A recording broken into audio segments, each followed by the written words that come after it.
And we're goddamn motherfucking live. Welcome back, ladies and gentlemen, to another episode of the Electric Corner podcast. I'm here with my co-host. What's up, guys? Breeze here. And the first topic on the list, you already know. Fucking Coachella dropped their fucking lineup. Was it yesterday or 2 days ago? I think it was yesterday. I think. Well, no, actually, I think it was on Monday. I don't know, but they definitely dropped it earlier. That's what everybody's been talking about, clearly because they want to give themselves more time to sell more tickets. Last year, it seems like they were struggling. I don't think it's just Coachella. I think a lot of festivals in general. Insomniac's been really smart about that. You know, they do layaways. Literally, as soon as the festival is done, while you're walking to the fucking parking lot, Insomniac's like, hey, you know, get a deposit. I think their nocturnal one was 1 cent. Yeah. So they did a little like a meme. Instead of $0 down, they did 1 cent. But they've been really smart about that. So I guess Coachella is probably learning a little bit about that. You know, being like, announce the lineup earlier. Give yourself more runway to sell tickets. But let's talk about the fucking lineup, dude. Because 65% of the Coachella lineup is electronic music, bro. And that's something that's fucking crazy. Because I don't think it's been that way forever. But this past, like these recent years, it's been a huge growth for electronic music. Yeah, I saw the chart. I don't know if you're gonna add the chart, but Yeah. We'll put it in right here. Hey, director, editor, pop it right here. the chart looks crazy. Like, I think as EDM's been growing and becoming more mainstream, Yeah. you can tell that it's having an influence on these bigger festivals, including like Coachella. Like, it's just crazy. I know, like a while back, they barely introduced the Doolab, right? That's like a new stage, right? At the I'm not really sure, to be honest. I'm not like super like educated on Coachella, but I do know that the Doolab was a small stage. There's a lot of electronic artists that played at the Doolab, and slowly it's been growing. I think that their biggest stage right now is the Quasar. I've seen a lot of EDM DJs play there. I haven't seen that one. It's the one with the huge screen. We can Oh, put the it on rectangular screen. one? Yeah, Oh, that one. okay. That one, the year that we went, which I believe was 2 or 3 years ago, was not there. It was only the Doolab, the Yuma, and I think that's pretty much it. Some people did play on the main stage, like Calvin Harris, and obviously Fred again, Skrillex, and Fortet. Right. Which I think was another big moment for electronic music at this festival specifically, because they replaced mainstream pop artists with an electronic artist, and it was huge, dude. Like, a lot of people were fucking dying to see fucking Skrillex. I remember even during that whole time, it was like that, I don't even know how to call that trio was fucking blowing up everywhere. They were like literally everywhere. New York, any place that you can find a pop-up or do shows, they were there. Everybody was fucking going crazy over that shit.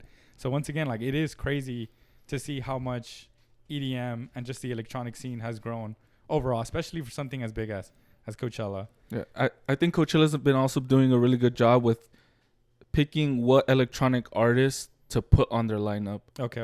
Like, I don't know if you remember, I don't know if it was the last year or the year before, where they had Chris Lake and Fisher close out. Oh, yeah. That was the year that we went. I feel like that moment solidified Coachella, like, where, like, okay, we need to start booking these type of artists, like these electronic artists, these big ones, to bring in that crowd. Because I saw videos of that set, and it's crazy. Like, you see the people, like, forever. It looks like forever. Yeah, like that. It looks crazy. And to think that they were playing at the same time as some of these bigger names. Who was playing? I remember we literally went to Fisher, Chris Lake, and then we hopped over. It was a really I think it was Blink-182, if I'm not mistaken. You see? That's a big... Yeah. That's a big band, you know? Yeah, and to have still that huge crowd be there, it's crazy. And ever since then, Golden Voice has actually done a lot of events with Chris Lake and Fisher. Yeah, and they host really good events. They're usually their events that they host good artists. Yeah. Like, even their afters for Coachella were good. I think for the most part, I think they're the ones responsible for doing like the Hollywood Boulevard ones. Because every show, I always see Golden Voice on it. And I'm telling you, I think, was it Fisher or Chris Lake or both of them that shut down Hollywood Boulevard? It was both of them. Yeah. They had the Hollywood block party. Yeah, it seems like, I don't know if their relationship was already like that before the Coachella, but definitely after, they made a couple more events within themselves. Yeah, they're also the ones that usually that I've seen that they usually host the afters at the hangar. Yeah, they always hold that after, and that afters always has some sick clips. I've always seen like clips of that event or like the afters, and I feel like they've been doing a good job with that. Let's go on the lineup, see who we're excited to see. To be honest, Sabrina Carpenter, I mean, well deserved. Obviously, you know, more of a mainstream artist, definitely deserves to be a headliner. But we're gonna be talking about specifically the electronic music acts because this is the Electric Corner podcast. So let's start off on Friday. Disclosure. I've never seen Disclosure live. I've heard some of their music. I was talking to DJ Umi about this. Apparently, they're more like Flume slash what was that other one? Like I forgot what it was. But have you heard any of their tracks or? I have heard some of their tracks, but I've never seen them live, or I haven't even heard a set. But I know some songs that I've seen here and there of them that are big. Well, it's Levity. Oh yeah. On dubstep. Was there a lot of dubstep the year that I went? I don't think so. Believe so. No, they've been incorporating it more. Gordo. Well, Gordo's been getting pretty big. Did you go to his set at Hard Summer? No, I didn't. But who did you go watch instead, bro? Where were we? The wrong place for sure, but you know what? I think we were watching Alignment at the Green Stage. That's techno hard techno, yeah. I don't know. Gordo is like there's a lot of people that love him. There's a lot of people that hate him. You know, he obviously rebranded from Carnage and has been focusing on house music. And to be honest, all his sets get a lot of views. I mean, he gets a lot of love for sure. But obviously, I feel like he's so big that you just have to get some hate. James Hype is the exact same fucking thing. Like a lot of people go see James Hype live and they're like, dude, that was fucking sick. But then in reality, online, like you see a lot of people being like, oh, he's too extra or too this and that. Let's see who else. Hugel, House, definitely fucking deserve. Prosper's fire. Yeah. I've never seen him live, but I've heard his tracks. Bro, his tracks are crazy. Do you think he definitely has to be in the Yuma tent. Yeah. I don't think he's going to be in the Dulab. Yeah, I feel like they're a little more underground, you know? More of that vibe. Because I remember last year, it was most of that type of music was in the Yuma tent. And the year that I went, unfortunately, I did not get to go in the Yuma tent, which... It was a long line? Yeah. Fucking long, bro. It's because you know what I've heard? That people who, once they get in, they never come out, bro. Oh, shit. That sounds like a good time. Sounds like a cult right there, buddy. Yeah, like, I've heard, like, or I've seen, like, interviews where people are like, oh, like, most people, once they get in the Yuma, they don't get out no more. Because I think it's by capacity, right? Yeah, it is. So as people get out, they start pushing more in. Mm-hmm. Is there bathrooms in there or... I don't know. Somebody let us know. I've never been to Coachella. Is there a bathroom in the Yuma tent? Or where do people go? I swear to God, if somebody says the crowd, I don't know if I'm going to want to go inside the Yuma tent.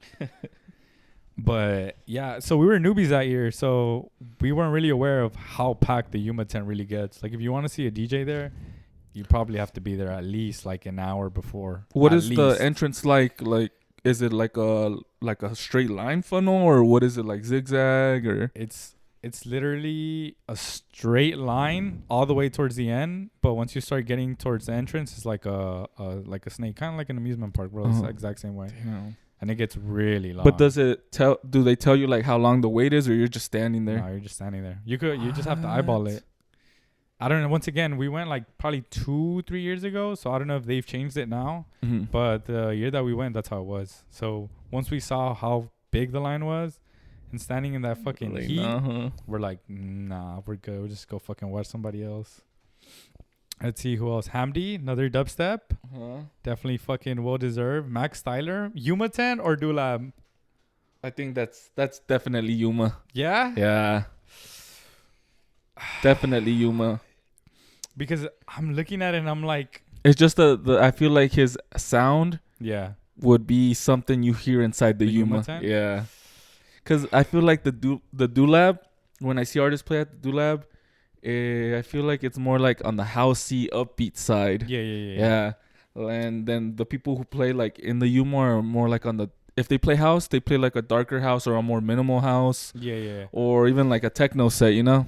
I think, well, probably then the dubstep acts, you think they'll go on the Dulab? Because I don't know what other stage they would have unless they make a new stage, but I really doubt it. It's just, even then, it seems like it's very little artists for the stages, or am I tripping? Well, Because if we're saying that most of the electronic acts are going to be in the Dulab, besides obviously the dubstep ones, then who's going to be, I mean, in the Yuma tent, who's going to be in the Dulab? well, is this even like the final? I'm not I don't even think sure. so. I think they This is just add like the more. Yeah, first? the first wave. Okay. So That would make sense. Because honestly, I don't think this is enough to fill because up. they still they book supports. Okay. Like I do know they book like smaller artists. That definitely would make more sense, because I don't know if these artists would fill up the whole festival and all the stages. Yeah, because it's not a lot for those days. Justin Bieber? You Wait, down? but you missed Max Dean. They're What do they play? I saw them at what's it called, at Hard Summer? no Day Trip. Oh, they play house? They play house. Like, what type of house? Tech house? Minimal More house? like minimal house. Give me like an example of a DJ that or a Mm, producer they kind of sound like. who could I say they sound like? Is it more on the John Summit side? No, it's more like I don't think Sosa. Oh, okay. Yeah, okay. more like Sosa. Definitely Yuma tent then. Yeah, definitely Yuma Tent. I don't know who Luke Dean is, but I know who Max Dean is. Probably his brother. Might be. They might be brothers. Is it like the Martinez brother duo? Could be. More underground? Is that it for the electronic on Friday? Yeah, I think that's it.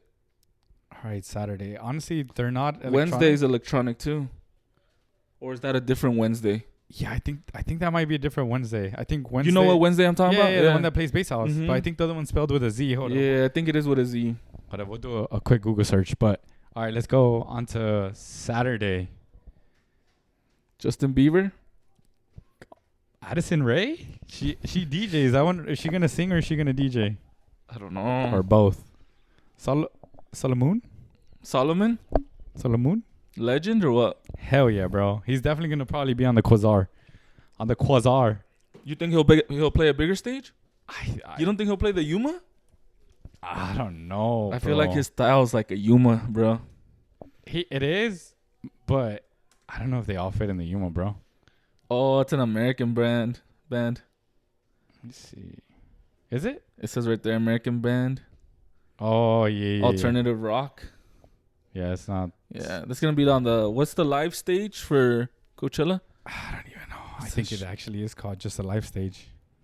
Rez, where at? Dual Lab. Yeah. Dual Lab or a stage with visuals. What's a big stage with visuals? Probably the one that Chris Lake and Fisher played. I don't know what stage that was. Was that that's not the Sahara. The Sahara's the other one, right? The one that's like a dome. And then the one where John Summit played at, it's open air. I'm not gonna lie. Yeah, that's My not memory's that one. foggy. I forget what's that name stage, bro. Let's see who else. Rez, Boys Noise. I know for sure. Oh, that's the guy that got really famous off the Boiler Room, huh? Who? That one guy. I don't know how to say his name, bro. I don't even know if anybody knows how to say his name. Yosuku Yukamatsu? Yes. Oh yeah, he's the one that got. He plays like hard techno type stuff. He got famous off that Boiler Room that you're talking about. I seen it. I seen a YouTube video about it, and then I went to his Boiler Room set. It was pretty good. Green Velvet, back to back Abo. That one's fire. Fucking fire, bro. That's fire. Zulan, another one. She played the Dulab stage last year. Shit was packed as fuck. I'm not gonna lie. I've never heard of her, but Nope. you know what? I did see that she has an Insomniac event coming up. Yeah, I saw it on the bro, Insomniac app. I've she never heard got- of her though. she blew up like on social media probably like about a year, 2 years ago. What does she play? She plays a little bit of everything. She barely started like producing and releasing her own music, Mm-hmm. but she plays like I would say everything, bro. Definitely check out some of her sets, bro, so you can kind of get a feel. But I think this is her second year. She's coming back. Ben Sterling, Fire. yeah, never seen him live. I saw him actually at Day Trip also. That's what I was gonna ask you. Yeah, I saw him at Day Trip. That set was fire, bro. What time did he play? I don't remember, but it was more towards the night? middle of the day. So probably like 5, 6, I think he played at around there. He played an earlier time. Yeah. Who else? Who else? Sosa, obviously Yuma Tent, 100%. Riordan, Dulab for sure. Genesee, also electronic or no? Yeah, I think Yuma. I don't know what they play, to be honest. They play more like tech house, like house, future house. I don't know. Cascade, Quasar for sure. If they, I'm telling you, I don't know if they'll bring that stage back. We'll check right now. Maybe if they have the stages up there. Cascade, for sure. Major Lazer, Fire, Subtronics. I don't remember Coachella being this dubstep heavy, bro. I'm not gonna lie. Telling you, EDM is on its rise, bro. I believe Hard Summer was almost the same way. If I'm mistaken, let me know down in the comment section below. But Hard Summer used to be more of like a hip hop / very minimal electronic festival. And then slowly, once Insomniac bought it, definitely went towards like the heavier side. Not saying Insomniac's going to buy Coachella, but I mean, I feel like ravers find a way to get it done. You know, they full send it. I know a lot of people, you know, probably get hotels before they get tickets. But it works out because low-key, I don't know, man. Just find a way to make that shit fucking happen. So they're probably leaning more towards the electronic side. Mochak, Duke Dumont. Worship is also, if I'm not mistaken, is that DMB? I don't know who that is, bro. I think that's a trio, if I'm not mistaken. Hold on, let me search it. I've seen a set from them from Brownies and Lemonade. Let me check. But if I'm not mistaken, that's DMB. And if there's DMB at Coachella, I'm going to fucking... I can't find it. Let me see. Brownies. Would you be down to go to Coachella or not? I would be, but honestly, I didn't really like this lineup. Yeah, see, it's a drum and bass. Drum and bass? Yeah, it's 3 artists. Subfocus, Dimension, and Culture Shock, and 1991. My bad, 4. They have a set with Brownies and Lemonade. They've done multiple sets, actually. All pretty fucking fire. Armin van Buuren, back-to-back Adam Bayer. That's trance, right? If I'm not mistaken. Yeah, that's gonna be a trance set. Fire, bro. Adam Bayer plays like within that realm of trance, techno. Yeah. Bunt. Fire. Bunt. Yeah, I think you told me. Yeah, I showed you one song. Yeah. Cobra, I believe too. Or am I tripping? I think so. That name seems familiar. Yeah. Mestiza, Azeka. Azeka's fire. Never heard Bro. her live. I think I've heard it one set on YouTube. I was trying to go to their set at the BMO. Azeka? They were gonna play at the BMO. I think that was last year. Isn't that am I tripping or isn't that that's just one girl? No, I think it's a duo, bro. Let me see. Let me check. Yeah, look it up. Or it might be one girl. When did they they / she play? Oh, it is a girl. You're right. Yeah. Am I thinking of the same person? No. Same group? No, I think I'm thinking someone else. Yeah. Yeah. Because I don't think she's had a BMO show. Let me see if I can find the stages. Eat Art Mobile Phone. Nah, bro. They're not going to have the stages. But I think probably the Casor. I don't even know how to say it. Let me see. That's probably one of the craziest stages that I would probably want to You guys went the year that Calvin Harris played, right? Yes. Where did Calvin Harris play at? The main stage. Which is? The main stage. That's what it's called, the main stage? I believe so. Oh, shit. I swear. Like, this is the one that looks fucking crazy. I just don't know in person, actually, like, how big it is. That looks like an afterlife stage. Kind of. It honestly looks pretty cool. It looks like a pyramid. And then the screens are in the background. We'll put a picture up right here so you guys can see what we're seeing. But honestly, I think that shit's pretty fucking sick. Let's see what artists played there last year. I know for sure. Can we make it bigger? I know for sure it's gonna have a lot of. You know what? Res might play there. Those big ass screens. Yeah, Was there maybe in the the middle? visuals. Might work out. Michael Beebe, Floating Points, Green Velvet. Yeah, but so you weren't satisfied with the Coachella lineup for at least the first wave? No, I didn't really like it. No. No. But you gotta keep in mind, I don't really like any of the other artists, like the regular artists. Yeah, It's more of like the whatever the EDM is. Not- I did like a lot of those artists, but I don't know. I think I'm just so used to only EDM artists, so I specifically look for that, you know? Yeah, I get what you're saying. Like the lineup has to be stacked with electronic artists that you actually want to see in order for you to like Yeah, exactly. make it worth it. Mm-hmm. So those are the main stages, which is the Coachella stage, main stage. Oh, there you go. Outdoor The theater. Outdoor theater is the one the live stage, the one where Chris and Fisher played at. Played at. Yeah, there you go. The Sahara tent. That's the one that I'm telling you that is a dome and it's open where John Summit played that one set. I was That blew fucking him up. confusing the Doolab for the Sahara tent. The Sahara tent's where we watched ISO B2B Knock 2. Oh, okay. Fire, bro. That was a crazy ass set. I remember we went all the way to the fucking front. Wild. Sheesh. I don't know if I still have videos of it, but that shit was crazy, bro. The Yuma tent, climate. It says the immersive Doolab caters to house and electronic music fans respectively. Oh, wait, what? Oh, the Heineken House. Okay. Yeah, something else about Coachella. The year that we went, there's only a certain section where you could actually drink. You can't like walk around with drinks. Oh yeah, I remember you telling me.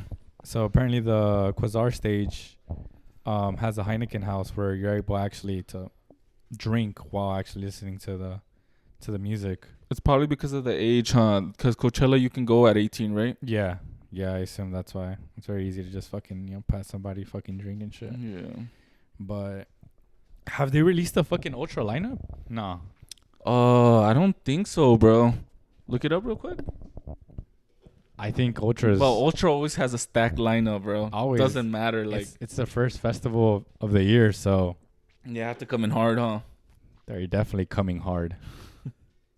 Nah, it's not. See how much is sold out already. Sometimes it tells you how much is sold out. Click on it. The Ultra Miami. Crazy how many Ultras there is, huh? Nah, I just No. updates. Yeah. To be honest, we've been thinking about doing EDC Colombia. Yup. Because we always talk about going to Mexico, but Or EDC Mexico. I don't know how safe it is out there. I'm pretty sure it's safe, and I'm pretty sure it's cheaper. Mm-hmm. But if you have to pick between Mexico or Colombia, you probably just go Colombia. Just because we've been to Mexico. Yeah. So probably just try something new. But also, since it is the first year Insomniac's throwing an event there, anything that somebody does for the first time is going to have a lot of hiccups. So you also have to keep that in mind whenever you go to like any of these new festivals. But Ultra's been doing this shit for a while, bro. Like And Abu they- Dhabi, Australia, Brazil, Yeah. Buenos Aires, Chile, China, Beijing, China, Shanghai, Europe, Hong Kong, Japan, and then they have one on the beach. the crazy. the Ultra I don't know if it's the China or the Japan. I think it's the Shanghai China one. I forgot what year they had a good ass lineup, bro. Cause you know how they live stream it. Yeah. I was like, damn, these artists, this is stacked. Like they don't have a lot, you know, cause it's usually like those are only a day or two. Okay. They don't do like a full 3 days like the Miami one. Do you even have one in Guatemala? I didn't know that. I didn't know that either. Oh, I think it's just Road to Ultra? yeah. I'm Road to assuming Ultra. those are like the smaller festivals, kind of like the Beyond Yeah. Escape type of thing. Mm-hmm. But bro, that lineup that they had was sick. Realistically, if you had the money, I wonder if you would be able to hit every single one of those logistically. Like if they're far enough apart from each other to be able to go to every single one of them. I didn't even know they had an Ultra Mexico. I don't know either. Yeah. But I don't know if because they don't advertise it or market it, because all you hear is about Ultra Miami. And that's pretty much it. I'm telling you, I've never heard about Guatemala or India. Philippines, Thailand, I have. Medellin. Oh, so Resistance is just one stage that Yeah. they take around the. Resistance is their like What is it, techno. I've Yeah, seen like it. it's Yeah, mainly their techno like side of their, which you could tell is really popular because look how many Resistance there is. yeah. I think that's something that Tomorrowland is gonna kind of venture off into now that they're bringing. The whole thing with the sphere, huh? Yeah, they're gonna just bring one stage to LA, which is, I guess, I'm assuming, I didn't even know this. Literally finding this out right now, which is a thing that Ultra does, which is take one stage and travel with it around the world. It's kind of like Club Space when they go and host a stage at Insomniac events. Yeah. Except that this one's actually them doing like their event by themselves type of thing, which would be interesting. To be honest, I would definitely be down to go to the Tomorrowland one, but obviously you can't have a lot of like high expectations because you do understand it's just a stage. It's not like You're not going to Tomorrowland. yeah. I feel like if you go with that, thought, you're probably gonna be a little bit disappointed. You know what I was even thinking? Now that you're bringing up this Tomorrowland thing, I was thinking about it the other day. You know how Insomniac's working with Tomorrowland at the Sphere? Yeah. Or even like helping them kind of like branch more into the U.S.? Because I'm pretty sure there's some way they're working it, you know? Yeah. I was actually thinking that maybe for this EDCLV, Mm-hmm. that Tomorrowland will have a stage at EDC. Like a small one? Like or a just- small one, yeah. Like a small one. I mean, Or maybe some type of collaboration. mhm. Because I feel like that whole Sphere thing with the Insomniac is kind of big, bro. Nah, I remember when it first came out, people were obviously a little disappointed because the way that they teased it was like obviously they were collaborating. And since both companies throw festivals, the first thought that came to people's mind is they're going to throw a festival together. Mm-hmm. So when they saw that it was a show at the Sphere, which is still fucking crazy, like I remember when the Sphere first came out, everybody just kept saying like, we need to have EDM shows there, like all this other stuff. And they were excited for it. And then once the biggest companies in the EDM space said we're going to throw an event, everybody was like, it's kind of whack. There were some people that were excited, but for the most part, the sentiment was like, we thought you guys were going to throw a festival. Like, this kind of sucks ass. Like, why are we going to waste so much money? But the DJs that have been playing there, I'm not going to lie, I haven't really been seeing like a lot of posts about it. I seen some that were bad that people were like, oh, like it's so expensive. And they use the same visuals for the same DJs. Oh, I get what you're saying. Yeah, they just recycled the visuals like they were all the same. You know what it is? And I saw that the same shit happened right here at the mini sphere at the Cosm in Inglewood. Is that I believe that the show is a show. Like the visuals are gonna be the same. The only thing that changed at the end is the DJ that plays the set. And I feel like people probably went in with the mindset of like the DJ's gonna play and have like his visuals and the whole show is gonna be original. But I mean, when you really look into everything that it fucking takes to program the screens and the visuals on that specific venue, bro, that shit's fucking crazy. Like the only reason I started getting into it was because of the UFC when they started hosting their events there. But like the amount of data that needs to be processed in order for that shit to just have a test run is fucking crazy. So I understand where people are coming from, where they want like a new show every single time, but it's just I would assume logistically probably impossible. Yeah. But like I said, right here at the Cosm, it's the same thing. Like they have a certain show, and no matter what time you go or when you go, it's the same show every single time. But like the experience is, it's cool. Mm-hmm. But yeah, I haven't really been seeing a lot of like clips or any like short form content about the shows going on there. I don't know. I just seen those where people were complaining about the visuals that they just didn't like that it was the main artist had the same visuals as the person who started. Yeah. The only thing that changed was, what they music were they're playing, the music that they were playing, right? Yeah, but I mean, we'll see. We'll see how it goes. To be honest, it's just branching into that segment.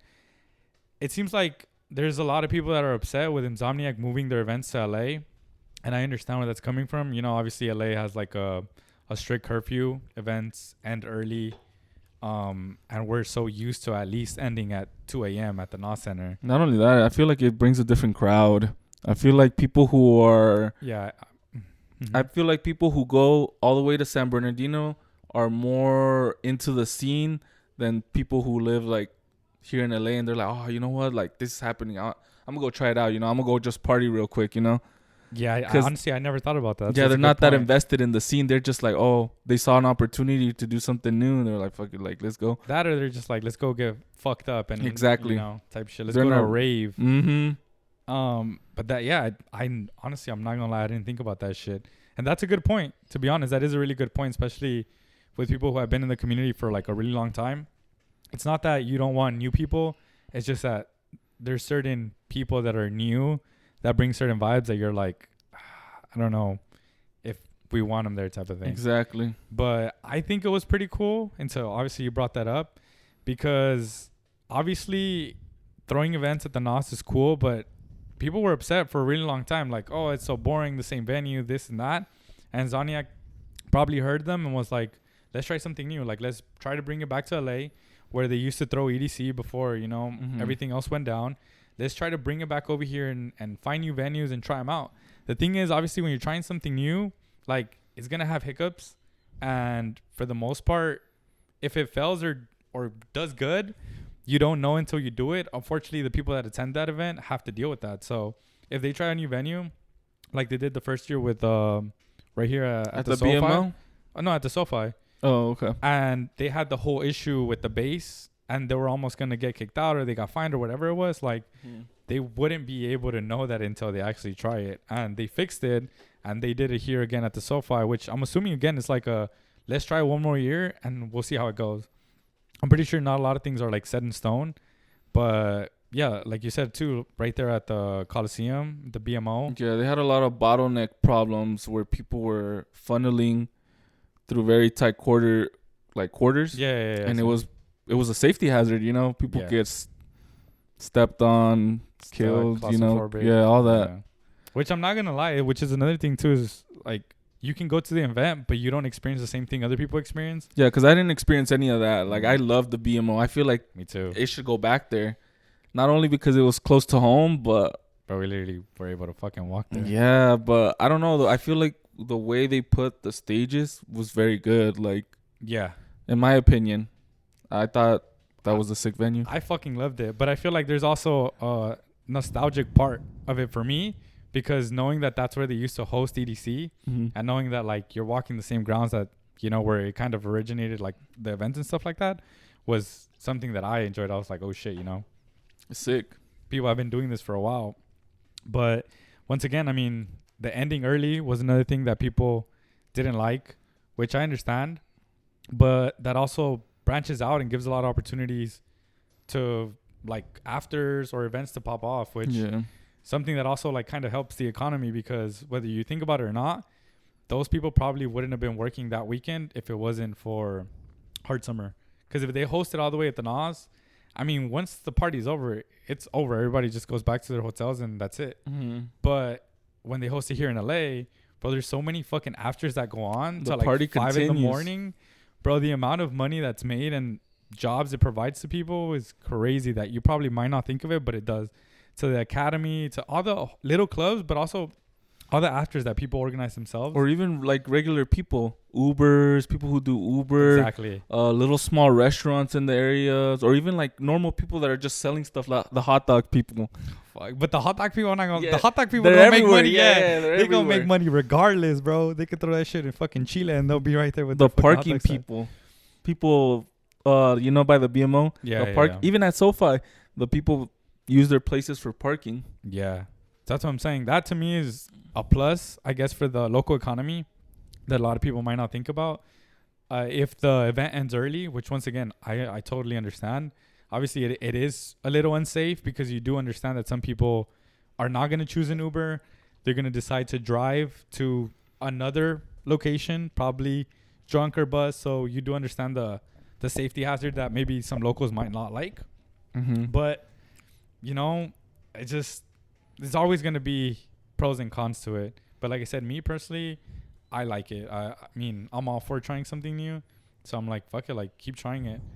Yeah, me too. I like that the raves are coming back to LA. The only thing that I don't, like, haven't been liking or that I've been noticing a lot, especially from Insomniac, is that I feel like they've been very money hungry lately. What do you mean? Overselling? Yeah, not only overselling, putting prices but up. Putting the prices up.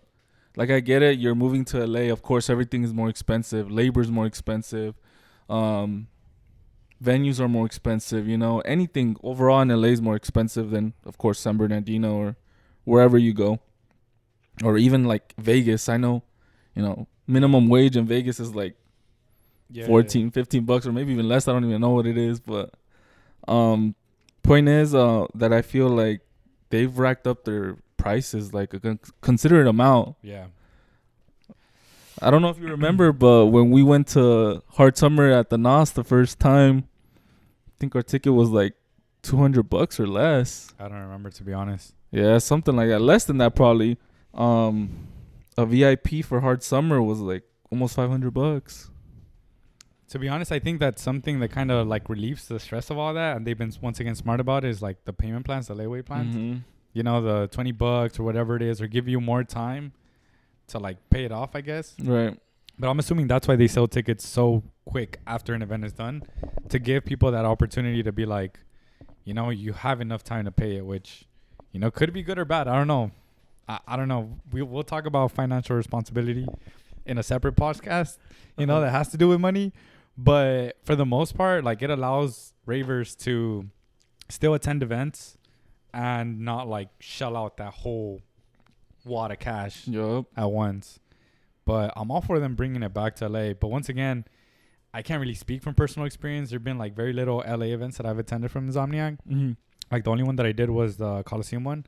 After that, I haven't gone to Hard Summer, like the 2 years that they were here. Mm-hmm. So I can't really speak whether like it's a good venue or a bad venue. But from when you went, I loved the SoFi. It was good. I think just the only issue, like you said, the overcrowding is bad. But I think it also you have to think about all the people who jumped the fences. That's another thing too. It even happened at the Clooney event. It's not just like a big festival. It's just small events that are hosted here in LA. I mean, LA people, bro, there's so many fucking people here that there's gonna be some motherfuckers that are gonna be like, we don't give a fuck. We can hop the fence. Yeah. If we get chased by security, that's not a problem. Like, yeah, it's different because they probably already, there's so many people that live here in LA. They're like, oh, you know, I don't mind driving 10, 15 minutes to go try and hop the fence. Yeah. And if I make it in, I make it in. Instead, you got to drive to San Bernardino, maybe hop the fence. Yeah, exactly. Maybe you might get in. It creates more friction, more obstacles for them to be like, nah. So that's, once again, also a good point where, you know, maybe some people don't like the events here in LA because of that exact same reason, which to me is like, it's justified, because I seen where they hosted the Clooney one, and there was a specific video on TikTok where it did look a little dystopian because, you know, there's people partying in the fucking inside, and then there's just a bunch of homeless outside, like literally right outside the gate. Tents. And it is a little wild to think, I'm not gonna lie, that, you know. But they really, where that venue is at, where they hosted the Clooney, it's literally right next to Skid Row. Yeah, almost, yeah. But like around that area, like 2-3 blocks down from it. Yeah. So I'm assuming that's why people were willing to jump, because security was not even gonna be paying attention to that side, because they knew that, you know, there was homeless people there, so they're like, eh. But like I said, I'm all for them trying, but I mean, I don't know. I don't think I've been raving that long enough to be bored of the NOS Center. So even if they keep hosting events there, like I still enjoy it. Like even Escape, which is another one that it is hosted at the NOS Center, and you know, normal people also go to because they're like, it's Halloween, you know? Yeah. Let's go to rave and get fucked up. So I think Escape is the only exception to the events or festivals where like people are actually willing to drive all the way to San Bernardino, even if they're not like really into the music, because they're like, fuck it, I'll give it a try, you know? But I feel like it's also cool because a lot of people get introduced and maybe they like it and maybe they actually become, you know, part of the scene. Right. Because Escape is a lot of people's first raves where they're like, fuck it, let's go dress up, have some fun, you know, have some drinks and have an amazing time with friends. See what it's like. Yeah, but what do you think about bringing events back to LA? Like not festivals, but just small events like the Clooney small event. Events like the Clooney event. I think those are good, honestly. Have you seen the one that they're gonna host at the Sears, or maybe they already hosted it, where the old Sears, American Apparel company was that? I think I saw a flyer for it, but I don't remember specifically. It's the one in East LA. It's just a big lot, but they hosted an event there before already, and that venue there outside, it looks sick, bro. The production looks sick that they set up. I think the one that I never gone to that I guess would be a similar vibe is it's right there too in downtown LA. It's not called 1720, but I don't know why I'm thinking about 1720. Oh, the one on Anderson Street? I don't know. It's like a huge parking lot. Yeah, they used to host car meets there. Oh, I don't know if it's that one, but Factory 93 uses it a lot. Yeah. Yeah. I think it's the one on Anderson Street. I think it's 820 Anderson Street. It's a big open lot. Yeah, it has a specific fucking name, but I don't remember it. I feel like that venue is also sick. The Clooney venue, I didn't even know existed until he hosted an event there. Yeah, Charlotte DeWitt hosted an event there before him. For real? Yeah, right there at that one. That plot of land has been there, bro, for so fucking long. There used to be just like torn down structures there. I don't even fucking remember them plowing that shit and making it flat. Is it concrete in there? It's concrete in there. I wonder if they actually plan on making that like a full-on venue. I don't know. Or if they're just doing it for now while they decide what to do with the land. I don't know. It might even be city land. I don't know. Maybe. Yeah. Maybe. I don't know. I mean, it's kind of in a good location. Parking-wise, it sucks ass. Like, I don't think you would find parking there. Maybe around that time. Maybe. But if the event starts like at 4. And then it's in a sketchy area. Right there, they definitely break your windows if you leave anything. The thing is, you don't even have to have anything just because of the amount of homeless people that are there. Like, you know, someone's bound to fucking break a window and try to find something. But, I mean, I don't know. Like I said, I'll still stand by what I said. Huge ups to Insomniac for trying something new. I mean, at the end of the day, think about it. Like, they've been doing this shit, just EDC, like 30 years. Mm-hmm. Is it 30 or is it 20? I think it's 30 years. They've been doing this shit for a long time. 30 years because the first EDC was like in 1997, 1998? Or Jeremy. Or 25 years. I think it's 25 years. Jeremy, can you please search up how long EDC's been going for? I think it's 25. But they've been doing this shit for so long that they have to keep trying new things, bro. Yeah. You know what? Our 30th anniversary next year. 30th? Yeah. Oh, yeah. You know what else I think is they're doing very well is the whole day trip in the park. Oh, that venue. I haven't been to that venue. Yes, bro. I feel like that day trip in the park can become even bigger if they find a bigger venue. Yeah. Where else would they host it? I didn't even know. Once again, that's also another venue here in LA. I've never gone to a day trip in the park. You know where I think a good venue would be at, bro? The historic park? Or is it already in the historic It's already at the historic park. Okay. At like Griffith Park. Where? Honestly, like where the observatory is at on top. But I don't know how you would even get people up there. Yeah, I don't know. You would have to hike, you know. I don't know.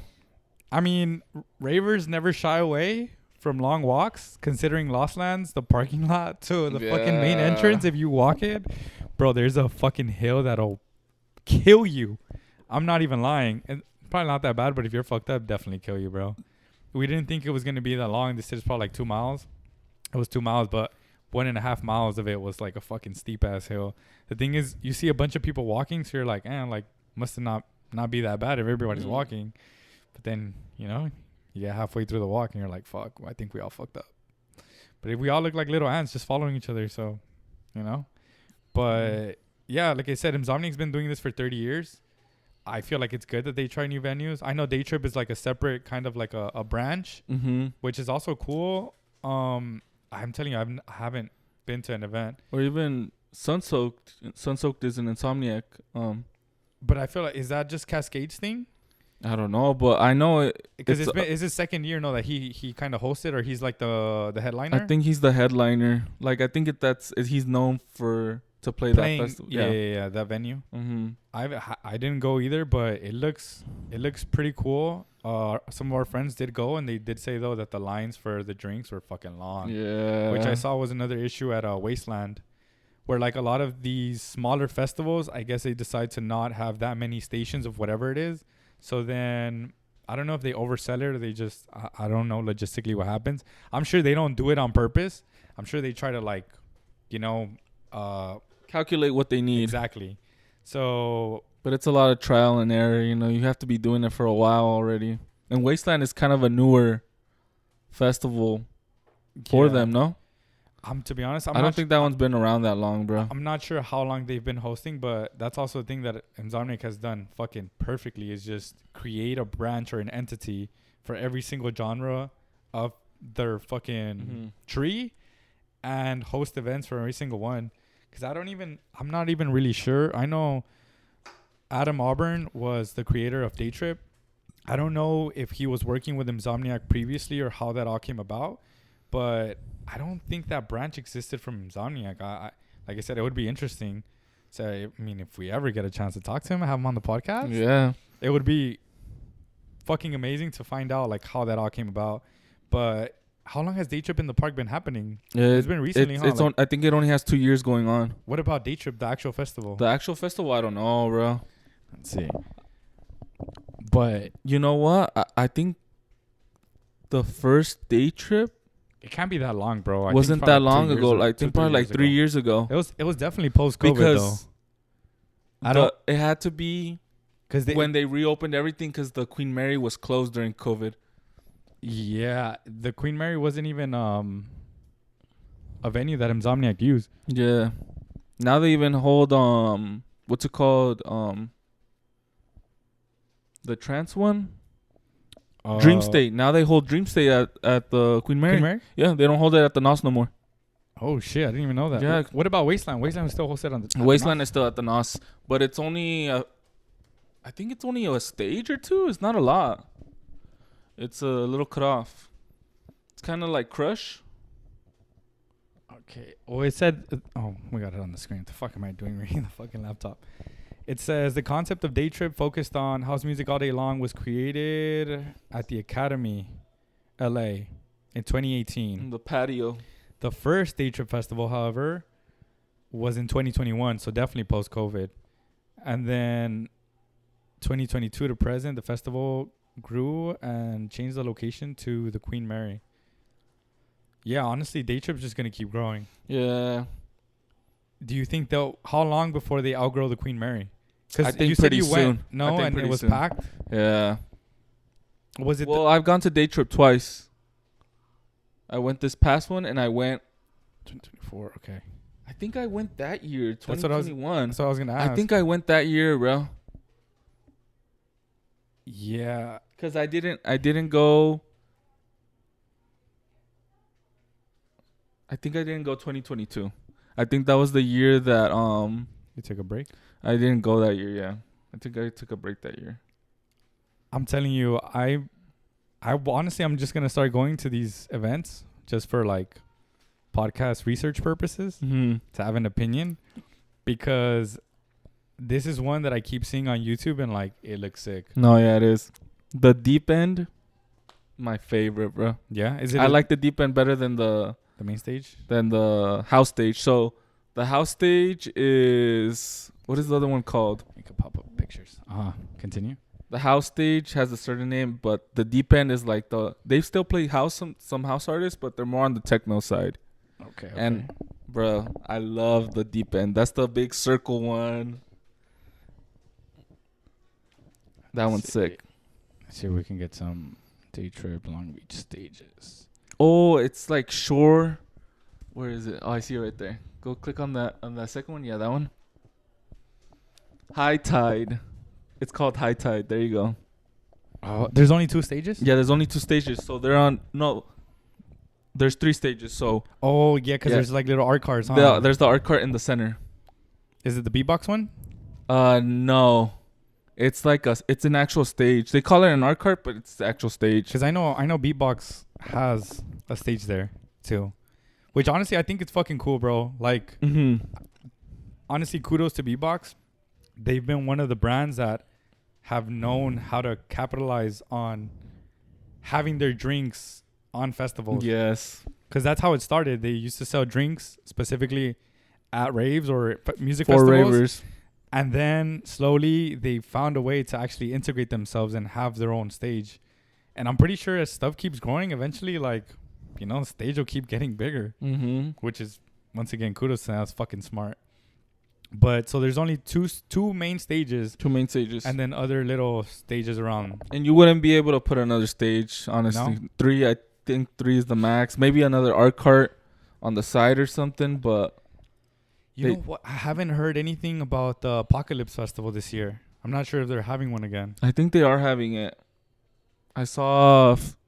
It's around the time Dream State. Look it up. I think it is. Because I think that's another one of their events, no? That they've just started hosting at the Queen Mary. No, they hold that one at the NOS, I think. Nah. That was at the Queen Mary, bro. Yeah? Yeah, Look it up right here. Oh, it is at the Queen Mary. Yeah. What? Oh, no, they do. Yeah, that's this year. Yeah, that is. November. Okay, so it's more... Oh, it's in Thanksgiving. Bro, they have one for every single fucking holiday. Yeah. Even check when Dream State is. Dream State is in November too, bro. How far apart, though? No, it should be only like a couple weeks. Dreams. Yeah, 2025, Long Beach. Let's see. Oh, yeah. Oh, yeah. It's a week away. It's a week of a difference. Tiesto? Yeah, he's going to do his trance set. Bro. Hey, Insomniac got LA booked. Once they have LA booked. That's what we're talking about, though. It's crazy. They've been fucking smart in how they actually transition stuff over here. And I mean, I guess it just feeds back into a problem, but it also benefits them a little bit. Like, they sell more tickets because it's fucking LA, bro. But also that's how stuff starts getting like a little crowded, and then the actual ravers that have been going to these events for years start not liking them because starts getting overpacked. Because I feel like this venue is hard though. You've never been to this venue, but it's difficult. It's difficult to get to the venue. Oh, I remember you told me because of the walk. I've seen a lot of The walk TikToks. is tough. So if there's a long line for the shuttles, or if you can't get someone to take you across, it's tough. You gotta get a coyote or what? Well, I took one of the people that take you on the bike. How much did they charge? They charge $50. I mean, I don't But know. I'm gonna say it's not that bad, you but think about they made $50 in like 20 minutes. Less, bro. They be taking you on the electric bikes. Oh, okay. They just have like a little seat in the back and then zoom, quick. I wonder if they work directly with the festival. No, they don't. Because It's you just Venmo them or you give them cash. Oh, okay. Yeah. That's fucking But smart. this last year that we went, this last one that we went, Insomniac actually Provided some? they booked a company to do it, and you paid Insomniac, but it was literally double, almost. It wasn't double, but it was more than what the other people were charging. I think it was almost like $80. Yeah. If it was for like a 2-day pass, maybe, but. Oh, yeah, it was kind of expensive. So, what do you think? How many stages are in Dream State? How many stages would they have in Apocalypse?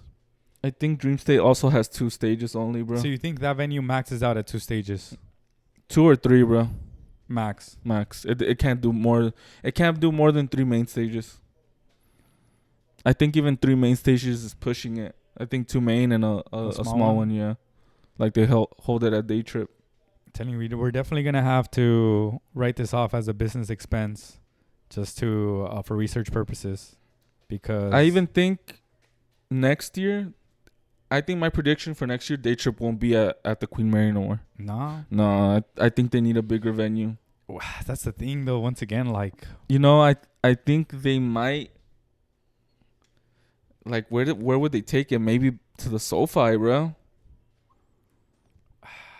But they would have to only book like a part of that's what I was gonna say. Part. Then you really have to start getting into like the logistics of it, of understanding how much they're charging you per section of the SoFi and knowing if it's worth it or not. Because then once again, maybe it might be a little bit more expensive. The ticket prices go up. The people get unhappy. Like it's always a balance, and I feel like this is why it's important as somebody who's, I guess, running these things, or if you could have a face, specifically Day Trip, because I know Dreamstay, like, it's Insomniac, so it's a corporation at that point. It's nobody behind it. But if you're throwing your own events, kind of just being transparent and talking to the people that go to your events, your fans or whoever it is, so they can understand, like, the prices are going up, but it's because of this. Like, it's going to be a better experience, less crowding. Like, yes, we continue being at the Queen Mary, but we're already, like, over capacity. Yeah. And I'm telling you, if you've gone to the Queen Mary, you're going to know what I'm talking about. You're going to be like, nah, this is sardines right here. I've seen some of the YouTube sets, and I kind of get what you're talking about. But once again, also, I don't really try to make an opinion from what I see on TV, because I know at EDC, like, you can see it's just packed. Yeah. But you're actually there, and there's some little spots, some little gaps where you could, like, dance your ass away.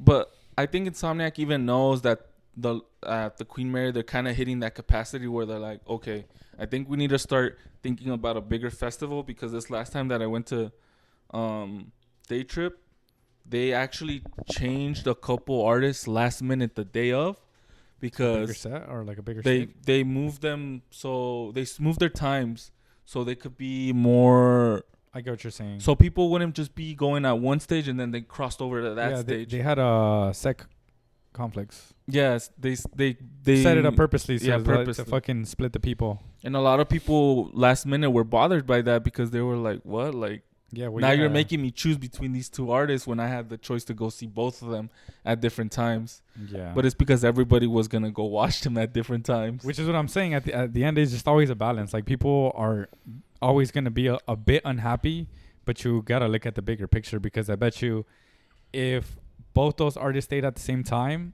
then they wouldn't have enjoyed none of the set, because for both hours those sets would have been fucking packed. So it's like, yeah, they could get upset for a little bit over who they have to choose, but at least the person who they choose, they could enjoy the set, rather than being fucking packed like sardines for 2 hours. You're gonna want a refund, to be honest, at that point. Yeah. But yeah, I mean, like I said, Queen Mary, haven't been there, but definitely a venue that Insomniac has been using a lot recently. I don't know what other venue they could probably jump to. Like you said, maybe book like a part of the SoFi. I think they should go back to the BMO. They should try the BMO. I really believe that the BMO was really good. You know what? Nah, it's still too small. I don't know. Did you ever go to the Torch? Yeah, I went for Timmy Trumpet. I think the Torch is a sick venue. It is, but I feel like it might be way smaller than. Yeah, definitely. It's probably way smaller, but probably use the Torch area and all the area around. You know, kind of like at the SoFi. Yeah, I get what you're saying, like Hard Summer. Like Hard Summer. Yeah, that's probably the only one, bro. Yeah, I don't know what other venues there is in LA. It's pretty much. I didn't even know the Queen Mary could hold the capacity that it does until they started throwing events there. They definitely. I'm telling you, I think they're hitting capacity, and they know already, but I don't know if they're gonna keep pushing to have it at the Queen Mary or not. Because of course, they want to keep selling more and more and more and more. You know. Yeah. Eventually, they want to be like, oh, we could book the SoFi for Day Trip. You know. Yeah. And definitely for house, you know, I feel like that's probably the next move for them. All right, well, we're almost reaching an hour, so we're probably going to end it off here. Honestly, it's been a lot of fucking fun. Coachella, or hashtag Ravechella. Ravechella, yeah. It's going to be fucking crazy. Insomniac moving the events over here to LA. I think it's going to be good. Like, there's going to be hiccups. There's going to be people that are upset. But, I mean, we are from LA, so we feel like our opinion is a little biased. But I'm all for it. Like, bring them all fucking back here. I still have yet to experience some venues, but I'm excited to be honest, even if they might be a little packed. But, I mean, you got to take the bad with the good, right? Yep. Any last closing thoughts? We might even film another one because we still got topics up there that we could talk about for maybe 30 minutes. Honestly, no, but just to reiterate what Sweaty said, I think also I do believe that Insomniac bringing the festivals to LA, in my opinion, is good. Yeah. But, you know, like anything, it has its pros and cons. But personally, I am enjoying them here in LA. It's saving me money, in ways where I don't have to buy a hotel room. I'm saving in that way, or like, or the gas. or even the gas. Yeah, but for me, it's benefiting me personally.